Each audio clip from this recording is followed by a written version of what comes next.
Assalamualaikum warahmatullahi wabarakatuh.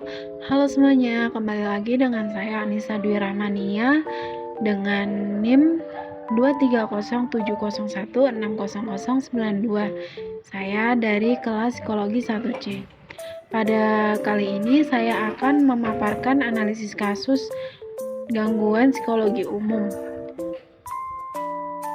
Nah, kasus yang kedua ini melanjutkan dari kasus yang pertama, yaitu pada kasus kedua ini saya akan menjelaskan tentang gangguan kepribadian borderline personality disorder atau bisa kita sebut juga sebagai BPD. Nah, pada kasus ini saya akan membawakan kasus tentang salah satu artis yang ada di Indonesia, yaitu Ariel Tatum. Ariel Tatum merupakan salah satu artis Indonesia yang mengaku mengalami gangguan kepribadian yang menyebabkan dirinya vakum lumayan lama dari dunia entertainment. Dan ternyata salah satu alasan ia vakum dari dunia entertainment yaitu karena mengalami BPD atau Borderline Personality Disorder. Borderline Personality Disorder adalah gangguan kesehatan mental yang mempengaruhi cara berpikir dan merasakan tentang diri sendiri dan orang lain, yang menyebabkan masalah fungsi dalam kehidupan sehari-hari. Ini termasuk masalah citra diri, kesulitan mengelola emosi dan perilaku, dan pola hubungan yang tidak stabil. Borderline Personality Disorder atau BPD ini disebut juga sebagai gangguan kepribadian ambang yang membuat penderitanya sangat takut ditinggalkan atau tidak stabil dan mungkin kesulitan menoleransi kesendirian. Sempat menghilang dari layar kaca, Ariel Tatum baru-baru ini membuat pengakuan bahwa ia mengalami gangguan kesehatan mental bernama Borderline Personality Disorder atau BPD sejak berusia 13 tahun. Namun, ia menyadarinya saat berusia 18 tahun.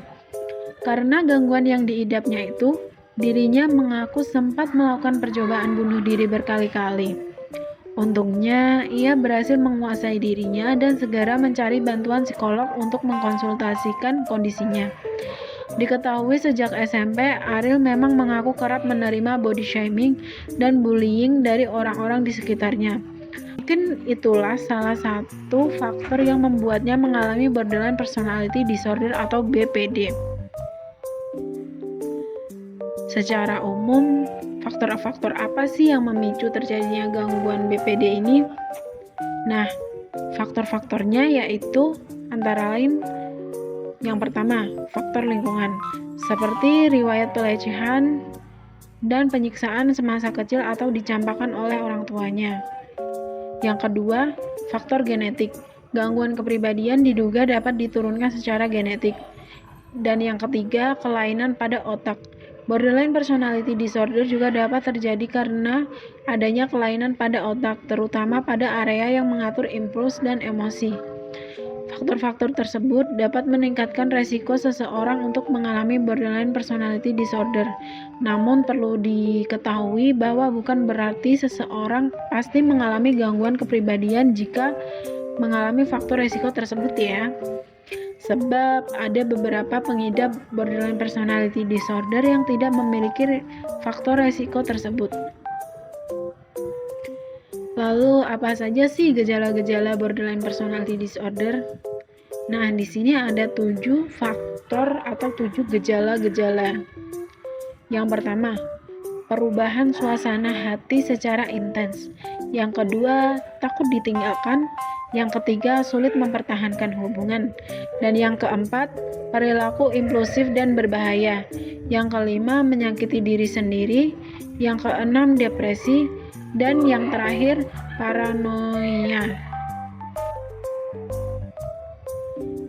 Lalu yang terakhir, keterkaitan teori psikologi tentang permasalahan yang dialami oleh Ariel Tatum.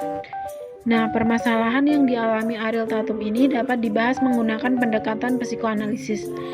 Pendekatan psikoanalisis dijelaskan oleh beberapa ahli dan salah satunya yang paling terkenal adalah Sigmund Freud yang membahas tentang kepribadian yang dialami oleh setiap individu.